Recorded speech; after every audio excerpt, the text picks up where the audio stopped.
Buenas tardes, tutor y compañeros. En esta ocasión voy a realizar la explicación de la simulación del inversor DC-AC con una técnica de SPWM. Este es el proyecto final del curso. Mi nombre es Rodrigo Méndez, bienvenidos. La simulación la va a hacer por medio del programa Proteus. Entonces el ejercicio que nos solicita la guía final del curso es realizar la simulación y el análisis de los resultados. Entonces el circuito inversor DC-AC debe contar con los siguientes parámetros: un voltaje DC de entrada de 12 a 24 voltios, un voltaje AC de salida de 12 voltios a 60 Hz con un transformador elevador y una potencia de salida de 100 a 1000 vatios.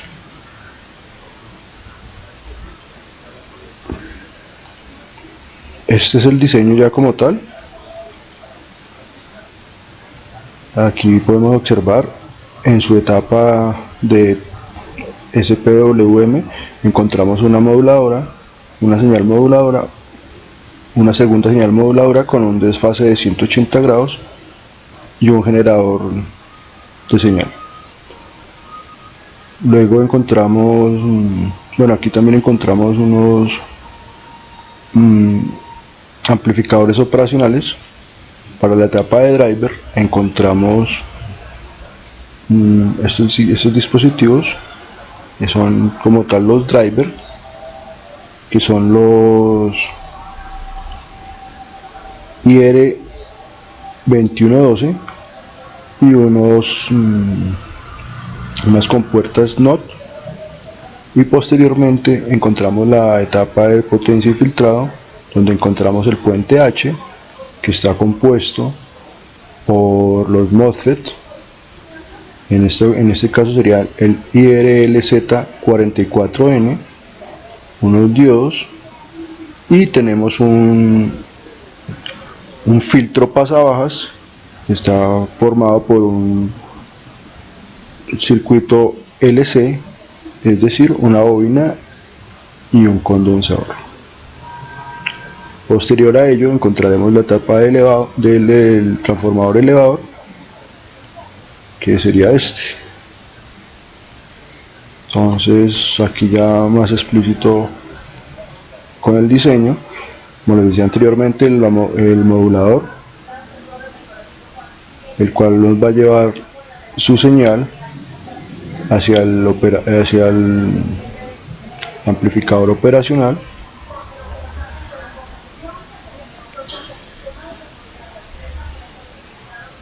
Este se va a encargar de generar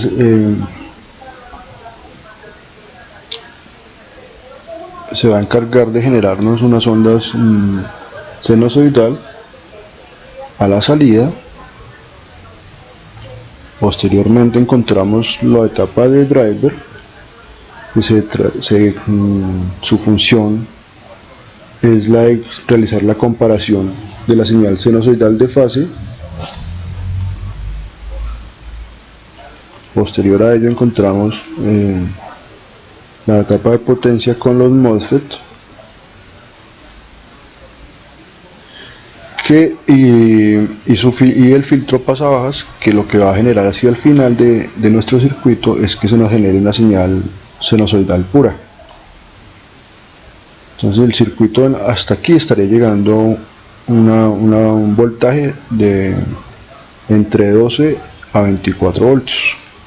Y posteriormente aquí en el transformador elevador, este dispositivo lo que va a hacer es que esos 12 voltios se nos conviertan, que nos lleguen al final de la carga los 120 que nos solicita el ejercicio. Aquí encontramos la configuración de nuestro transformador elevador. Aquí se utilizaría la siguiente fórmula.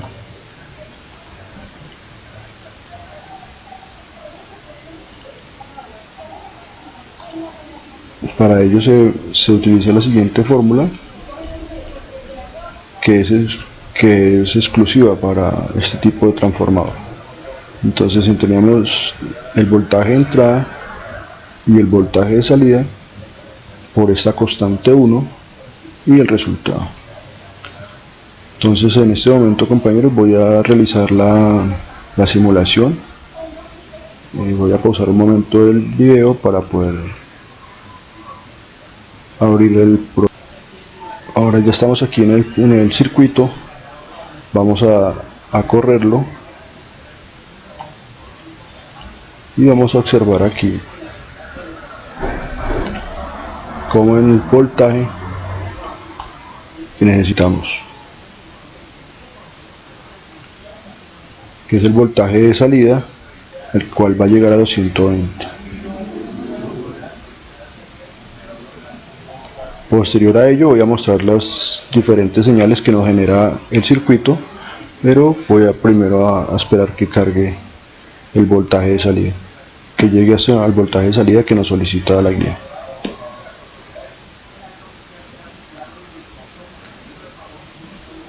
Mientras eso pasa, voy a mostrarles el circuito como tal.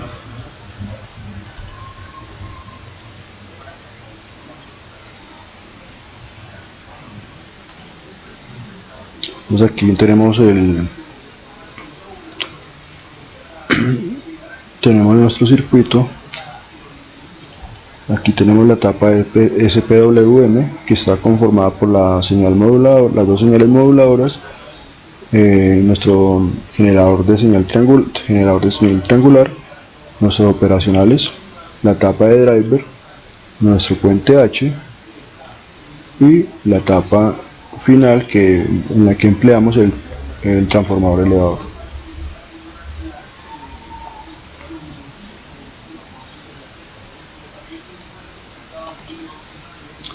Aquí ya casi llega el voltaje, es un poco demorado. Esperemos que el programa, el software como tal, no se vaya a parar, porque el consumo de máquina de CPU es bastante considerable. Por eso es que quiero esperar a que eso llegue, a que nos den los 120 para luego poderles mostrar la señal como tal. Aquí ya vemos nuestra señal triangular y nuestras dos portadoras.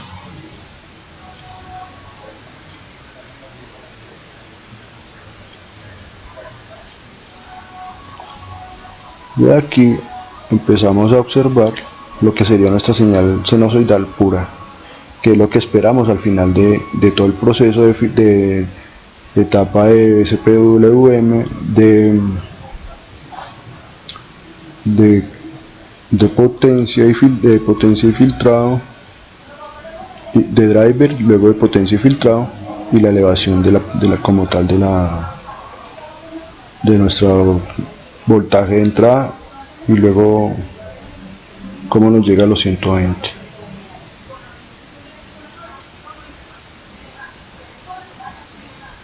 Inicialmente la señal que nosotros tendríamos sería esta, donde podemos observar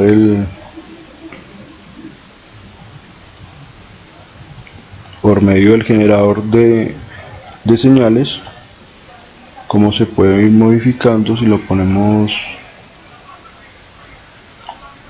aquí, tendríamos las dos señales portadoras y nuestra señal triangular en la amarilla.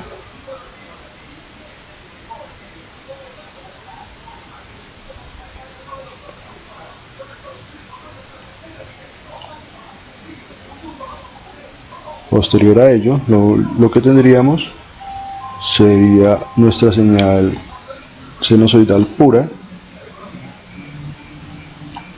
que está representada en el canal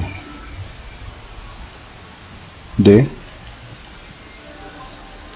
que es esta, donde nos permite observar que tenemos los 120, los 12 voltios y su frecuencia, que en este caso, según los cálculos, nos daría 12.000 Hz.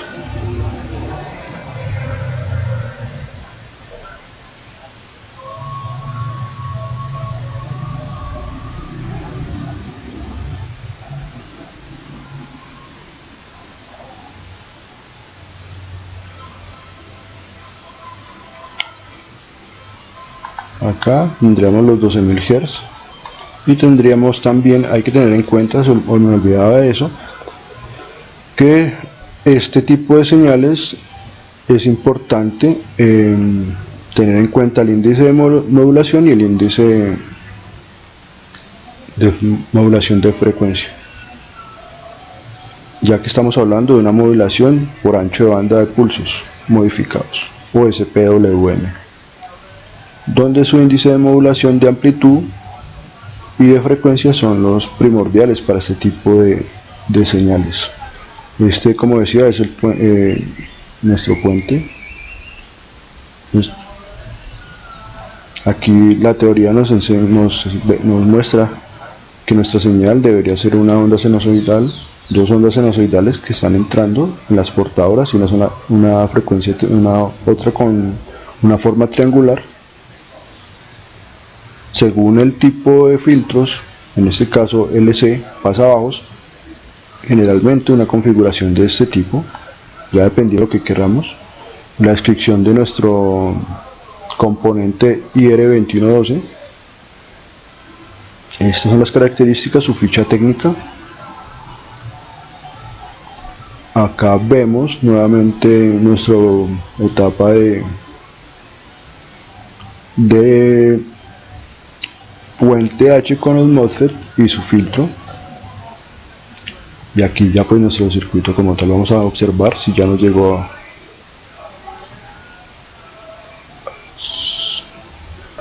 Aquí después de la pausa vemos cómo nos genera ya la señal. Vamos a volverlo a tratar de hacer. Nuestra potencia de salida en 120.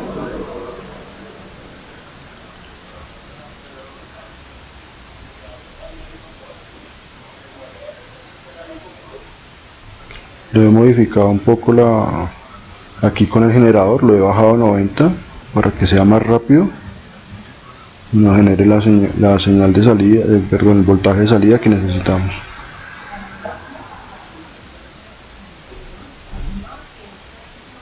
Y aquí, como vemos, están las señales. Como hablábamos, la señal sinusoidal pura y nuestras moduladoras y nuestra señal triangular.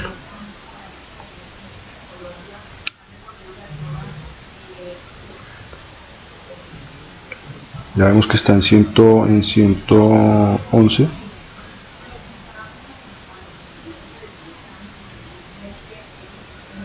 De momento la simulación ha sido estable porque ha presentado dificultades con este tipo de circuito. Consume, como les decía anteriormente, mucha CPU.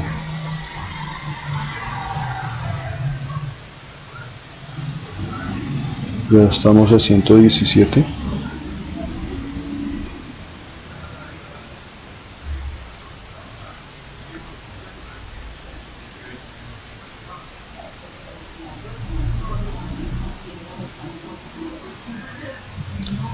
Ya estamos en 119.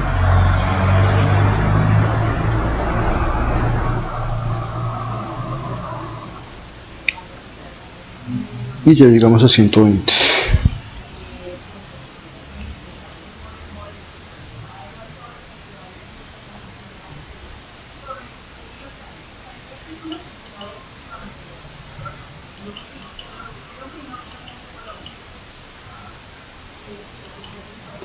Como vemos, entonces ya hemos llegado a 120 y nuestro voltaje inicial o de entrada estaba en 12, de 12 a 24 voltios. Aquí podemos observar que nuestra entrada al puente H es de 14.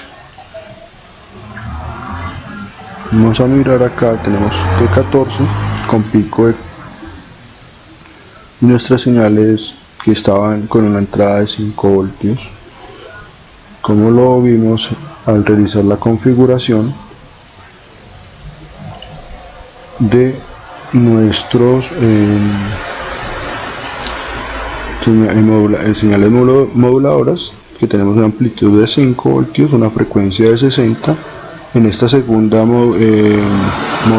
señal moduladora vamos a trabajar un ángulo de desfase de 180 con respecto a su homónima en la parte superior. En la parte superior, donde vemos que tiene una frecuencia de 12,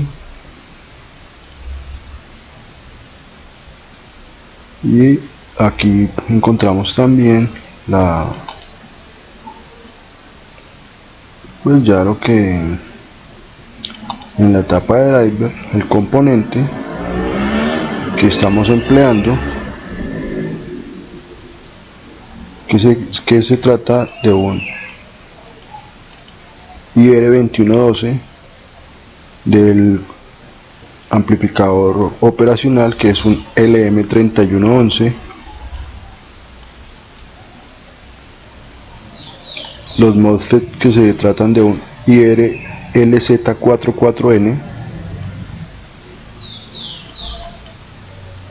y nuestro transformador, que se trata de un Trans 2P2S, y en sí eso es lo que nos forma el circuito como tal, aparte de los diferentes componentes de un circuito. Entonces, lo que trata de el SPWM, el funcionamiento básico, es una modulación de pulso simple que combina una cantidad variada de pulsos. En el caso de nosotros son 2 modulados, y estas se pueden ser controladas, esos pulsos pueden ser controlados por medio de una variable de control, de manera que se tenga una constante o que su variación sea muy mínima. También es posible este tipo de implementaciones como método para el desarrollo de diferentes dispositivos. Si recordamos, el tutor nos habló con frecuencia de los dispositivos para generar energías limpias, la energía fotovoltaica. Ese también es una de las aplicaciones de este tipo de dispositivos, pero también estas aplicaciones de los inversores se pueden llevar a cabo para control de velocidad y posicionamiento de máquinas de corriente alterna, para la fabricación de interruptores de potencia, es decir, de las UPS, para cargas críticas y dispositivos de corriente alterna que funcionen a partir de una batería, como los automóviles. Entonces, estas son algunas de las aplicaciones de este tipo de inversores. Entonces, por lo tanto, compañeros, quiero agradecer el tiempo. Gracias por estar acá y hasta una próxima ocasión. Gracias.